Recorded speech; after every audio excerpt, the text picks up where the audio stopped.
welcome to the Europe conversation. I have spoken with the first runner in the Romanian presidential elections, George Simion. He says that if he will be president, Romania will cut the help for Ukraine. He also said that if he will be president, he will appoint as his prime minister Călin Georgescu, the person because of whom the former presidential elections in Romania were cancelled.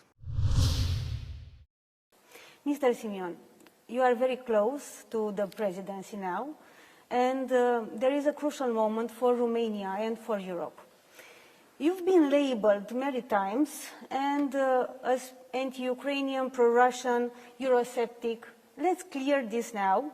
And please tell me, how do you calibrate your message to Europe, to its leaders, and how do you label yourself? I'm a young leader. I'm 38 years old. I'm a Democrat. This is why I was opposing the annulment of the elections here in Romania. You cannot do this in an EU member state just because you do not like who won. Now, I am a Euro-realist. I'm one of the 3 vice presidents of ECR party, European Conservatives and Reformists, the party of Giorgia Meloni. Our president is Mateusz Morawiecki, the former Law and Justice Prime Minister in Poland. We want a Europe of nations, and I am the person who fought the most before entering the politics with Russian propaganda. Our problems with Ukraine is not about hatred, about opposing something. It's about Ukrainians that must respect international treaties and the right of national minorities. We have 500,000 of Romanian speakers in Ukraine, and they don't have the right to school and to church. This is why our position towards the Russian war is very clear. It's a Russian war against Ukraine, against all international treaties, and our hope and prayers go towards a peaceful solution of the Trump administration in this region, because escalating the conflict is not the answer. You've taken a lot of themes. Let's take one by one. So, anti-Ukraine, yes or not? No. Pro-Russian? Absolutely not. Eurosceptic? Euro-realist. What does it mean? It means that we do not want a super federal state at European level. We want a European Union that goes back to its founding fathers, to the origins, then to Adenauer and de Gaulle, as an economic space for the free circulation of persons and merchandise.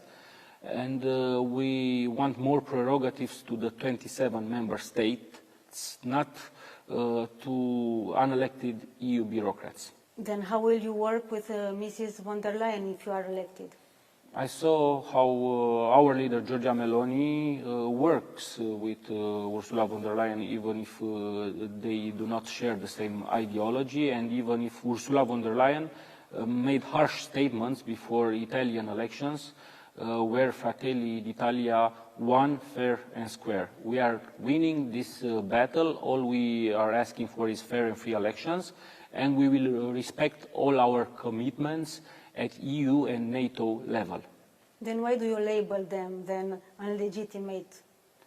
I said unelected bureaucrats because they are not voted by the people inside the European Union, and there are many tentatives to change the EU treaties without going to the vote of the citizens. For me, democracy is very important.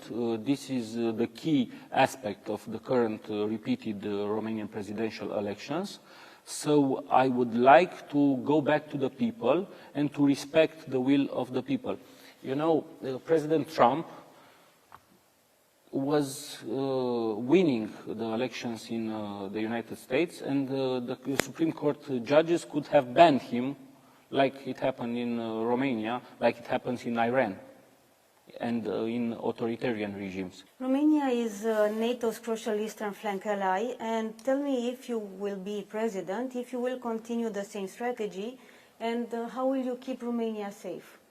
For us, being a member of NATO is vital. We sacrificed a lot for being admitted to NATO. We invested a lot and we spent our defense spending are quite big. So we want to be, along with Poland and the Baltic states, the eastern flank of NATO, and we want to invest more in our defense spending. We want a NATO led by the United States. It's a time of massive geopolitical change in Eastern Europe and also all over the world and also in Europe. And now there are ongoing Trump-Putin negotiations. You have referred to that already. How will you work with Mr. Trump to safeguard Romania? We are the natural allies of the GOP in the United States. We are perfectly aligned ideologically with the MAGA movement. As Giorgia Meloni does, we will work very well with the Trump administration. We have many friends, we know each other, and we will collaborate, and we will be serious partner for the US on the eastern flank of NATO. We have elections in May, on the 18th of May, both in Romania and Poland, and we hope to have two pro-MAGA presidents, both in Bucharest and in Warsaw. And in Romania, interest what is? To keep all three pillars of our security strategy: one, member of the European Union; second, member of NATO, the strongest military alliance in the history; and three, the strategic partnership with the US. Can you please elaborate a little more on this? Because Mr. Trump, after he took the presidency, he had a very offensive policy. And he ruled for the economic taxes. He excluded us from visa waiver. Why do you think it's more in Romania's interest than in USA interest to work with Trump more than with the EU? We want to work with all our allies. But not on the same level. One does not exclude the other. Now, the tariff war is not intended towards the EU countries mainly. It's intended to stop the Chinese domination. This is a topic for us. We must produce more in our countries, in the US, in Romania, in Italy. So our idea at the ECR level, at European level, is to maintain the EU-US unity, the transatlantic unity, to maintain the free world as it is. Who will you work with in the European Council mostly? Who will be your allies? We have three prime ministers that are from European conservatives and reformists. The Belgian Prime Minister, the Czech Prime Minister Fiala, and Giorgia Meloni, the Italian Prime Minister. What about Putin? Because we didn't speak about him at all. If you are president, would you go to Moscow for the 9th of May or to Kiev with the other European leaders? I would go to Rome, I would go to Washington. I'm not interested for now in going to Kiev until the Ukrainians will respect the Romanian minority there, and it's excluded. It's off the table totally to go to a parade on the 9th of May in Moscow celebrating the death of our grandfathers. Please tell me, if we are part of NATO, and if we will need, in the case that you are president, to further help Ukraine, what will you do? We do not have this decision at NATO level, and the leader, the most important country in NATO, wants to stop this war and to make peace. So we will respect... Yes, but we don't know when the peace will be. We will respect our international partnerships, everything that we obliged for, everything we signed up with UN, with NATO, with the European Union. So you will continue to help Ukraine? This is not an obligation, so far as I know, and I will not help Ukraine until Ukraine manages to respect the right of the Romanians living in the sovereign territory of Ukraine. So if you are president, you're cutting this help? Yes, I said it numerous times. The solution is a ceasefire and peace negotiation, de-escalating the conflict, and we must follow the interests of the Romanian nation, not of other nations that are not part of the European Union and of NATO, and NATO is a defensive alliance.